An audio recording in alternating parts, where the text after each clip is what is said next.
ever get that feeling, like right before something big, a presentation or a job interview, or even just asking someone out, and that little voice in your head is like, yeah, good luck with that. Oh, totally. Well, today we are diving deep into the book Mind Over Matter. Okay. To figure out how we can actually rewire all those thought patterns. Right. For more happiness and maybe a little more success, too. It's wild how much power our thoughts really have. Right. We hear positive thinking and we think it's fluffy, but it goes so much deeper. Okay.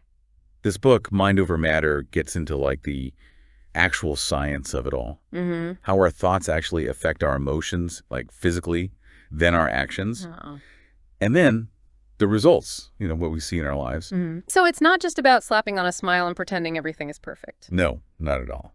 It's about understanding that our thoughts, they actually cause like reactions in our body. Really? Like physically. Wow. Think about it.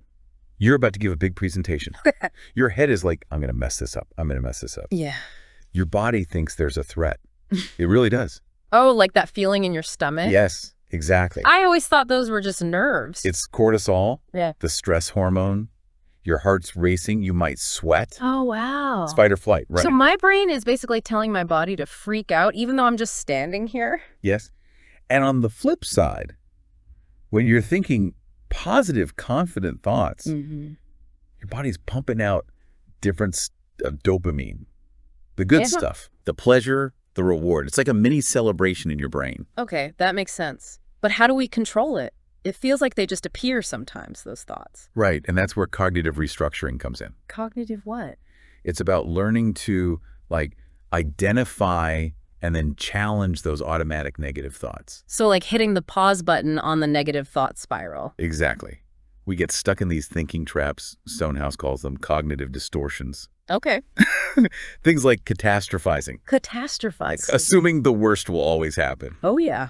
Or overgeneralizing, one mistake means you always mess up. Ugh, I'm a failure is my personal favorite.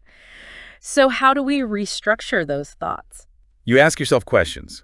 First, is this thought even true? Okay. What's the evidence for and against it? So we're fact-checking our own thoughts. I like it. So we're like detectives with our thoughts, right? Exactly. Trying to see if they hold up. Yeah. And once you've challenged that thought, you got to replace it. Okay. With something more balanced, more realistic. So instead of, I'm going to bomb this presentation, it's more like, okay, I've prepared, I know this stuff. Right. Even if I get nervous, I can still do this. Exactly. And Stonehouse has this great example in the book. Okay. About someone getting criticism at work. And instead of spiraling, they use this reframing to look at it objectively. So they're asking is this feedback actually useful? Can I use this to improve? Yes. It's about shifting that energy. Okay. From fear and negativity to, growth. That is so powerful. And it actually makes me think about gratitude, which you talk about in the book a lot. Is there a connection there? Oh, absolutely. Gratitude is like a superpower. Okay. When it comes to rewiring for positivity. I've always thought about gratitude as just a nice thing to do. Right. But never really connected it to brain chemistry. It's way more than just a feel-good practice.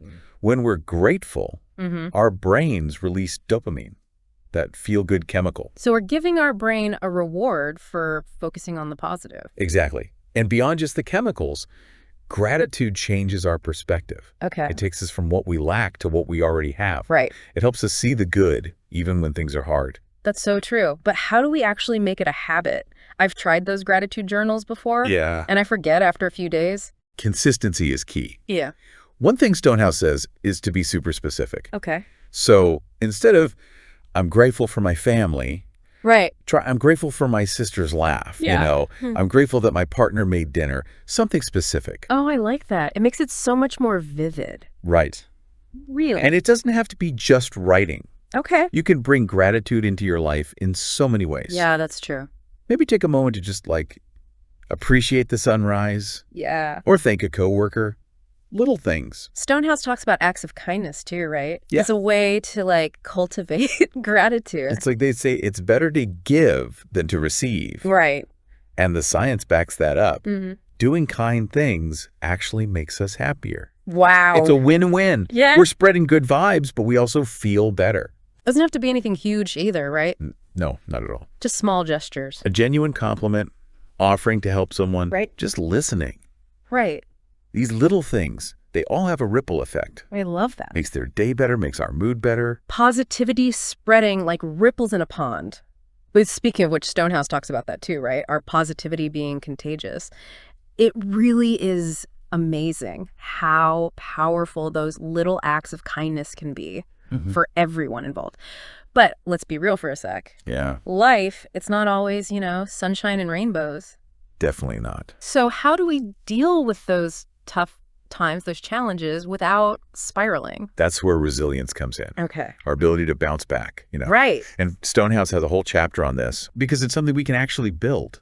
Anyone can. I feel like that's easier said than done, though. Oh, for sure. Like, it's easy to say, be more resilient. Right. But when you're actually in it, in a tough spot. Absolutely. It's so easy to get stuck in negativity when things go wrong. Totally. But Stonehouse says resilient people, they ask themselves, what can I learn here? Okay. They see those setbacks as like opportunities to learn, not as failures. So it's reframing it, seeing those challenges as like stepping stones, not roadblocks. Exactly. Think about a time you faced a challenge. Okay. Could be anything, career, health, a loss.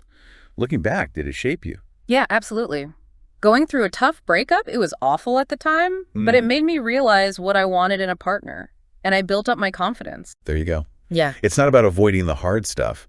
It's about using it. To grow from it, yeah. To grow. Stonehouse also talks about support systems, too. Having people there. Yes. He talks about Nelson Mandela. Oh, wow. Can you imagine the resilience? Decades in prison. I can't even imagine. But he came out with his spirit of forgiveness. Unwavering. Stonehouse says a lot of that came from his belief in his vision. Wow. And the people who believed in him, too. It's incredible how even in those really dark times, just having that connection makes such a difference. And speaking of taking care, Stonehouse talks about self-care too, right? Yes. And he's adamant that self-care isn't selfish. Okay, good. It's crucial to resilience, to being our best selves. Yeah. When we prioritize our well-being, mentally, physically, emotionally, Right. we just have more to give. Exactly. We're filling our own cups. So we can give from a place of abundance, not like we're running on empty. So good. Well, we're wrapping up here. Yes. Any final thoughts for our listeners? How can they start using these principles today? You've gotten so many strategies from Mind Over Matter today. Don't feel like you have to do it all at once. Right. Pick one thing that resonates and focus on that. What a great point to end on. Yes. It's been so great diving into this with you. Thank you. Thank you. This was fun. And listeners, remember, Your Fox. They have power, so choose wisely. Until next time.